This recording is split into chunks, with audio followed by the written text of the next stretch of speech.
The block that you just saw could not be reviewed because nobody on the floor, none of the officials thought it was a goaltend. So once someone whistles, if there's disagreement, then it gets elevated to a review, right? If the two officials disagree, that's why you go to the tape. So but on even the floor, if a player disagree or a player complains, no, player complains, or doesn't get you anything. Or a coach, no, because there's no whistle, because none of the officials whistled it as a goaltend.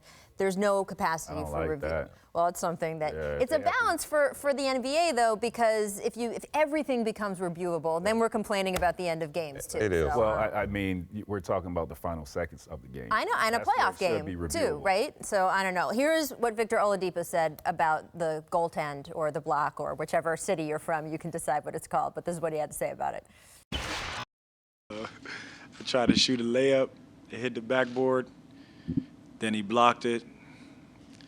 There's replays, I guess you guys can see. I guess it's a tough play at the time for him, but it was a goaltend. I mean, it's hard to even speak on it. It just sucks, honestly. How do you guys feel? Scotty, what do you think? You know, I feel bad for him because it was a goaltending, true enough, but it was a weak shot. I felt like he probably went with the weakest shot he could have attempted against LeBron. We've seen LeBron do this numerous of times, allow guys to get ahead, put the ball up near the glass, and he pin it. I felt like he had a step on LeBron where he could have went for the dunk, but I wasn't in the heat of the moment, so I can't, attest to what he was feeling. But I feel like when you get a step on LeBron, you have to attack the rim. Right. He's not going to allow you to lay the ball up on the glass. Okay, you get 2 points. You're up 2. LeBron still hit the game-winning shot. People in Indiana will argue with you it would change the sort of geometry of what the Cavs would go for. Would they go for 2 just to tie it up instead of going for that 3 and taking the risk and knowing that, hey, it could always go into overtime the way the game was set up. But when you do one of those, if then, well, then you have to go back to the play right before it with the wrong out of bounds call. They missed the call on Cleveland. They missed the call on them. So what? It's a wash.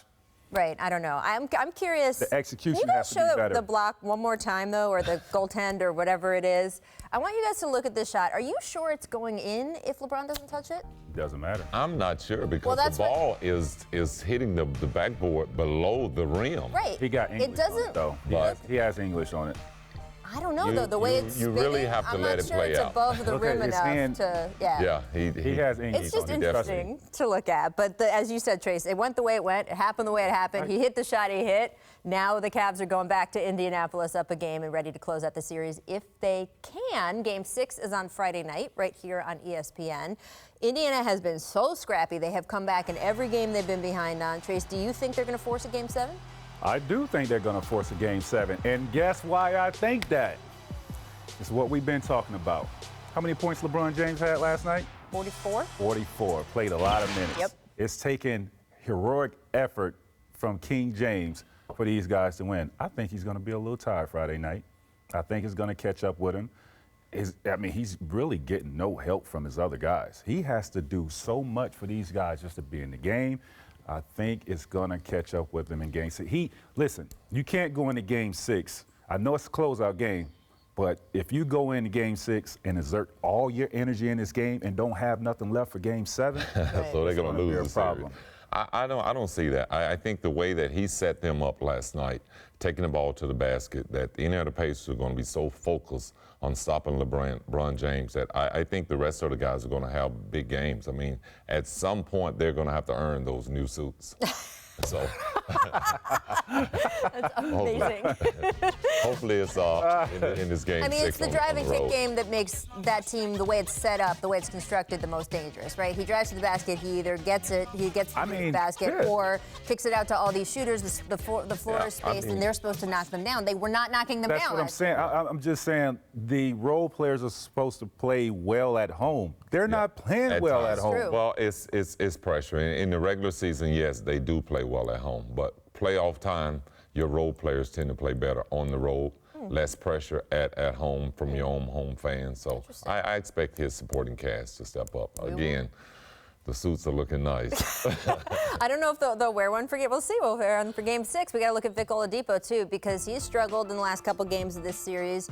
But looking back further, his performance has declined by the game in this series, and I would credit that less to Vic and more giving credit to the defense, right, Mr. Defense? Well, I think it's a little bit of both. I think he realized that the Cavs are playing him differently. They're sending double teams at him, so he's not accustomed to these type of games. And in the playoffs, you have to adjust from game to game, and he has not adjusted. He has to be more of a team player. He has to look more for his teammates and try to be more of a facilitator, a lot like how LeBron plays, and not worry about his scoring falling, because at the end, it's all about you winning the game. It's not about your real quick, it just, when a guy shows you that he can beat you himself in terms of his offensive ability, you got to put some eyes on him, and Cleveland has made adjustments to put eyes on him, and he's struggling with that.